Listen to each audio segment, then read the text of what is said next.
Gaikwad sir आणि Jadhav sir यांच्यामुळं हा project आता पुढं जातो आहे.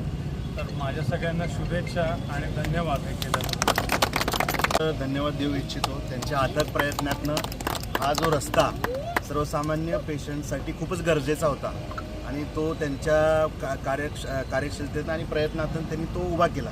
याचा खरंच आम्हा सगळ्यांना आनंद आहे आणि आम्ही त्यांना भावी आयुष्यासाठी शुभेच्छा देतो. धन्यवाद. आज सोलापूर महानगरपालिकेच्या अंतर्गत स्वच्छ वायू या हेड अंतर्गत केंद्र शासनाचा जो निधी आहे त्या निधी अंतर्गत रेल्वे ब्रिज ते कामिनी हॉटेल चौकापर्यंत जवळपास 33 लाख रुपयाच्या निधीचं रस्त्याचं नारळ फोडूनचा शुभारंभ या ठिकाणी होत आहे. या रस्त्याचा